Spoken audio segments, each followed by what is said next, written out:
Okay, so in this video I'm going to share my technique for adding weaves to objects in Zbrush. So I'm going to start off with a cylinder, and I'm going to make it a polymesh 3D. I'll turn on polyframe mode so I can see what I'm doing.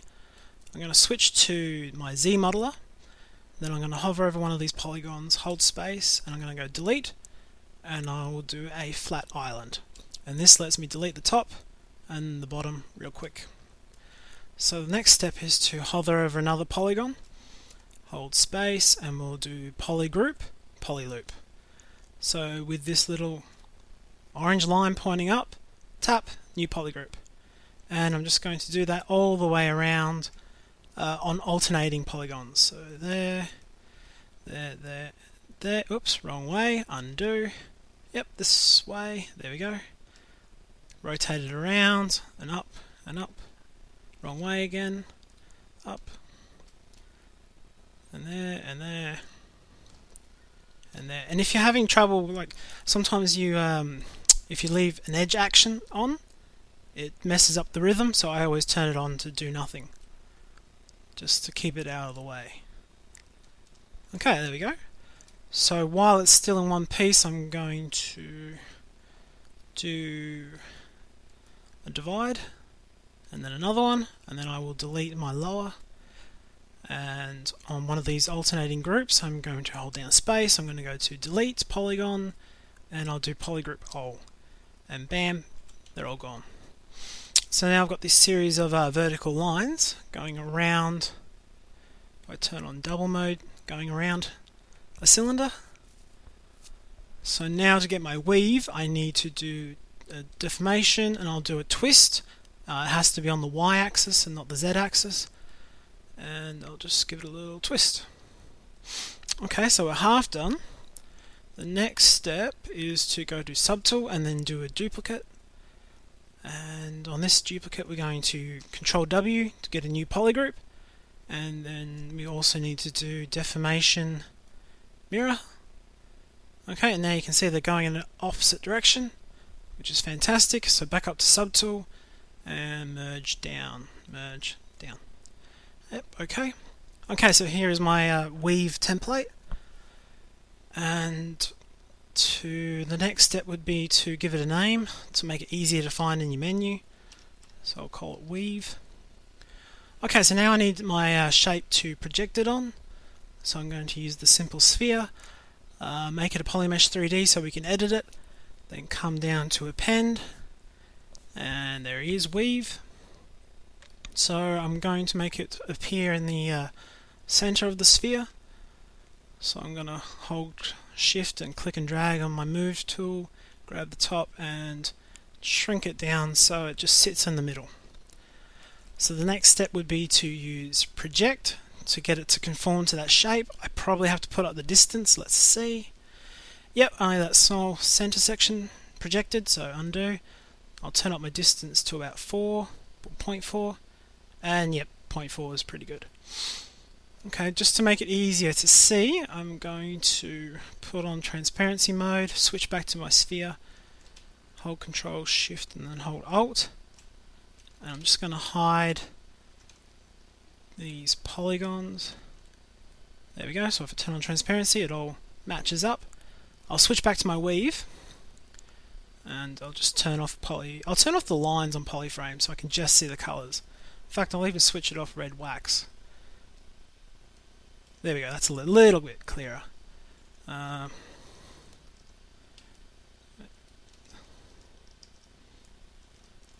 Much easier to see.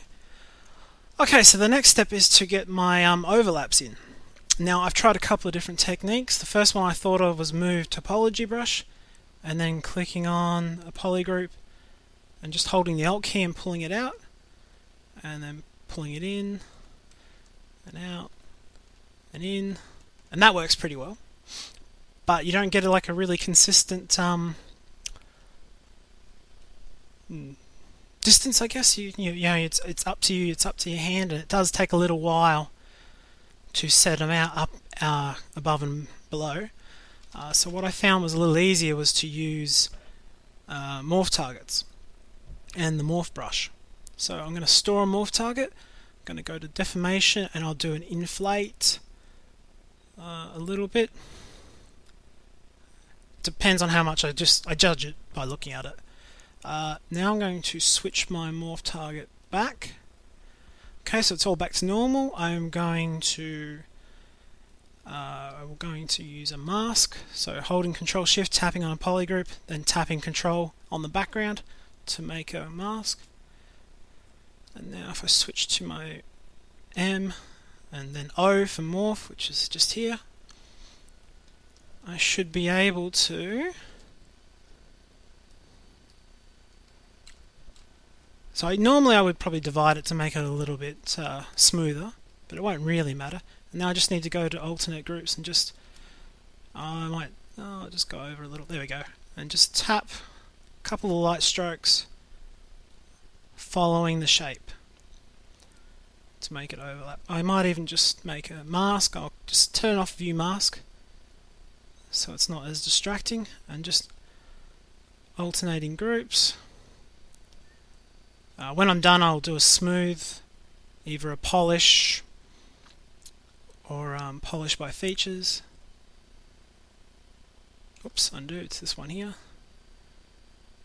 It's just a matter of following it, following the pattern all the way around. Kind of wish I had one prepared earlier. But you get the idea. And so if this one's up, this one's down, so I go here and so whenever I get lost, I just quickly double check. You can use Alt and just push it back in a little if you make a mistake. And alternate, so straight up, and that's the next pattern, and just up there, and straight up, and then follow it down. Whoops, undo, rotate it around to there, and this one's blank, so it goes here, and you just follow it all the way around until you're done. So I'm going to stop here because that will take a little while. But if I hold Control and tap in the background, my mask will swap over, and I might even turn off the view mask again. And now I can go and do the opposite section and just get that to overlap a little neater. Just two strokes generally does it.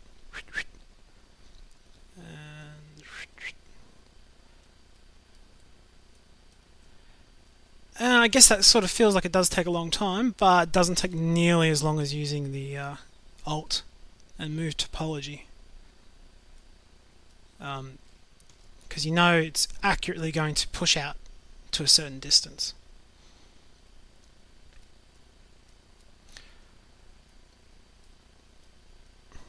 Okay. So now I would use deformation. I'll take off that mask, just do a little polish by features. I could even use without masking. I could probably use auto masking and use by polygroups and turn it up to 100%, and I could probably start on this side and just quickly brush over, and I wouldn't have to worry about masking. But I like masking because it's just a little more accurate. But I could... Nope, that would be wrong. It would be this one. And then this one. See, because you can make mistakes just like that. But if the mask was on, I would make that mistake. And just polish, and there it is. It's done. You can use different methods to make it thicker. Like extract works pretty well. Go to Subtool, extract, and set a thickness. I usually go in the negative direction. That looks alright, accept. So now I'll turn off weave. And I think I need to hit flip. Yep, there we go. And I could fill the object with one colour, Control Shift, fill the object with another colour. And you would see there's the overlap, and I could make small adjustments using the move topology brush and Just anywhere I see a mistake, hold Alt and click and drag in and out to fix it. But that is the basic technique. I hope you found this useful and not too confusing, and I'll see you later.